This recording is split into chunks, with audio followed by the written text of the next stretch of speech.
Hello everyone, welcome to this video. In this video we're going to talk about three things. We're going to talk about strategy formulation, strategy execution, and eventually corporate governance, and with this the role of the board of directors in checking how your strategy is formulated and whether you're executing this properly. And first of all, we should be starting here with strategy formulation. And strategy formulation basically means that the strategy that you want to pursue, the strategy that you want everybody to know, execute, and with that, the strategy that's going to lead you to be successful and to achieve competitive advantage, that strategy needs to be formulated. Everyone should be able to read it, everyone should be able to find it, everyone should be able to hear about it, and with that, the strategy should become lived by everybody in the organization and eventually the whole organization as a whole. And this starts with your vision. And successful vision is very important, so you need to craft a good vision. The vision basically means that you are stating where you want to be going as an organization. Where do you see yourself? What is it that you as an organization want to be? What is it that you want to achieve? So a vision is important because it shows your commitment, it shows your intent, it gives and signals direction to your company as it says where it will be in, let's say, 5 to 10 years from now, or perhaps even later. A vision oftentimes, sadly, is crafted in the wrong way. Many visions are hollow, many visions are not up to the quality that we'd like to see them. A good vision could be graphic, it could portray in a visual manner what you actually mean. This way it can actually help people to understand what you want to achieve as an organization. But more important than this, a vision is directional, it is focused, it can give you the flexibility to sometimes do things differently within the framework that your vision is giving you. It should be feasible, right? It's a vision. It should be something realizable because that is going to drive and motivate you. And it should be desirable in the sense that, you know, what the vision portrays, of course, you should want to do that and you should desire its outcomes, and with that, again, be motivated. And finally, a good vision is easy to communicate. It could even turn into a slogan, something that you can easily share with other companies, with consumers, and with that, a good vision helps you identify yourself and also helps you share your identity with others. And so if we flip this a bit around, it also means that a bad vision is a vision that is vague. It is a vision that's backward looking. That's also not good because you need to, of course, look into the future. It should not be too broad because otherwise it can't give you guidance. It should not be uninspiring, right? It should be inspirational. It should get people excited. It should not be not distinctive, right? So it should be distinctive in the sense that when you have a vision that kind of everybody has, then what's the point here? And finally, a vision should not be hollow. It should actually be tangible. It should be something that you say, hey, yes, with this we can work. This is really something implementable, really something that we can aspire to. After the vision, we get the mission. A mission is, let's say, one layer below the vision and oftentimes comes after you set the boundaries with your vision. So the mission basically tells you who you are as a company, what you do, and you know why you actually are where you are. So what is your reason of existence, right? Why are you around? And so a good mission tells you, you know, it identifies with which products and services your company aspires to develop, serve and bring to the market. Not only aspire, you're basically doing it now because your mission tells you who you are, what you do, and why you are where you are, right? It is not in 5 to 10 years we're going to do it. No. Now we're doing it and we're identifying ourselves with these products and services. Secondly, it specifies, of course, also the buyer side of things. So your consumer, it tells you which needs of the consumer a company is satisfying. And so again, what is the reason of existence of this company?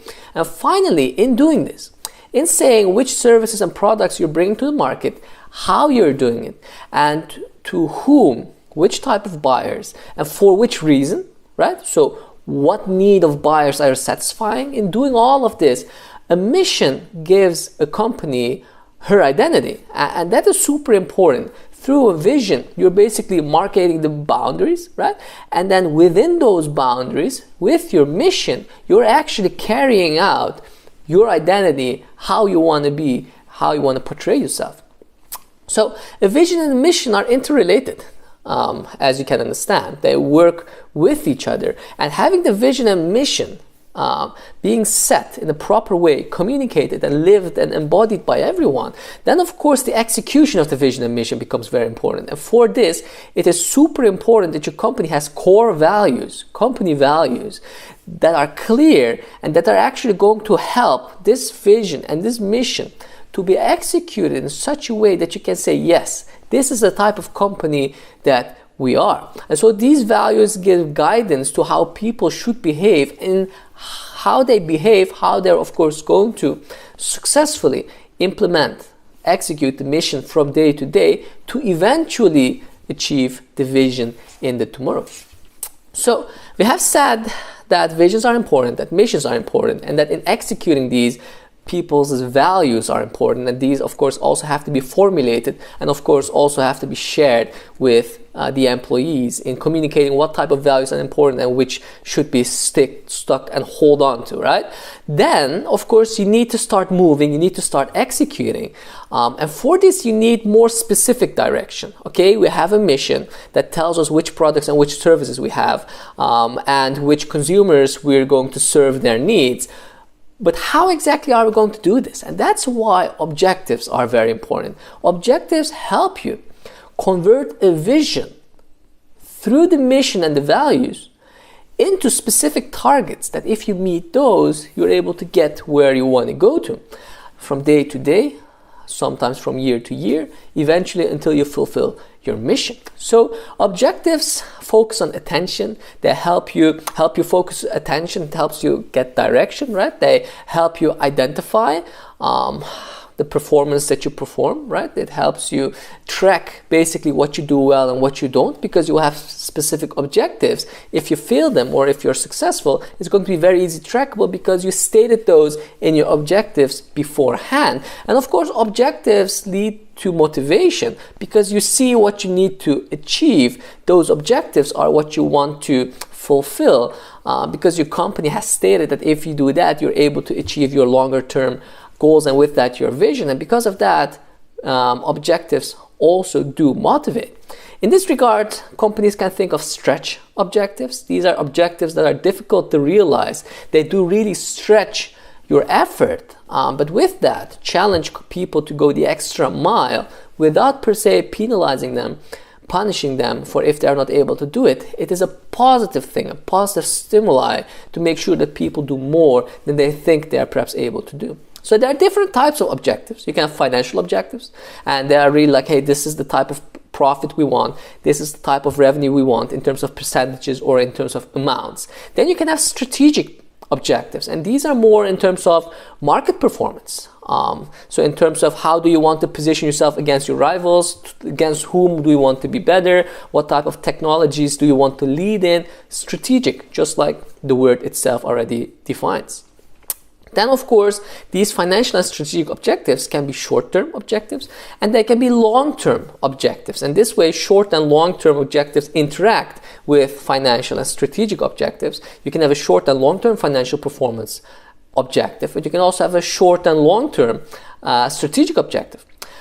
Objectives are there at all layers of the organization. Top management will have objectives, middle management, lower management, all of them will have objectives. Also, if you are a holding, if you are a corporation, and at the higher level of that corporation there will be objectives, at the business unit level there will be, and also at the lower levels again. And so this basically boils down to us saying, as academics, but in general, a general field of management and strategy, and saying that strategy does cover all the layers of the organization. It involves top management, medium management, middle management, and also lower management, operational, functional, corporate level, business level, all levels that you can imagine. Strategy does comprise all of them.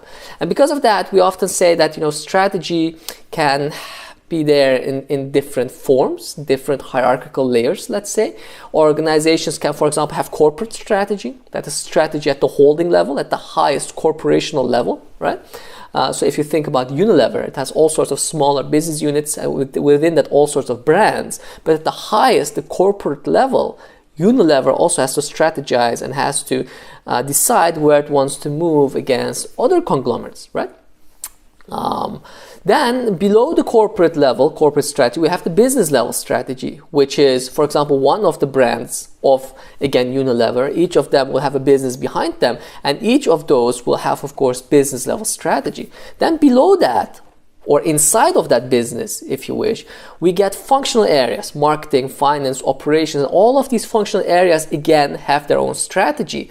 And within those functional areas, these strategies need to be executed. But even the execution of that strategy has a strategy to it. And that's what we call operational strategy. How are the functional areas going to eventually find itself in outcomes? So different layers, corporate, business, functional, and operational strategy, all of them coming together through top, middle, and operational level managers make a good strategy for a whole conglomerate, and within that the businesses. So you can craft strategy, your vision, mission, objectives. You can craft these, your values, and so on. But these also need to be, of course, executed. Good strategy execution comes from having the right people. And for that, of course, having the right policies to reward them and to hire them and to retain them. Secondly, what's important is, of course, that if you have resources and if these are sufficient, that you're able to allocate these resources in a good way so that wherever an investment is needed, wherever monetary support is needed, that you're able to provide that. You need to have policies and procedures, of course, to back whatever you're saying, whatever you want to have. And these policies and procedures are going to give people guidance and steering wherever they need it. You need information and communication technology, and you need operating systems. And these systems, the ICT systems and operating systems, basically are going to work as some infrastructure, as means to help qualified people, human resources, to be able to do what they want to do in the most efficient way possible. Continuous improvement is very important. Not everything will be perfect from day one. Actually, nothing will be perfect from day one. So you need to continuously improve yourself. And for this, you need to have continuous improvement mechanisms in place that trace inefficiencies and are there to solve these constantly. And perhaps you have dedicated teams and departments for this. Rewards and incentives, super important for all sorts of employees so that they actually know that something is appreciated. And with that they get some tangible things in return. Culture, in the end, brings actually a lot of these together, right? There should simply be a culture of performance.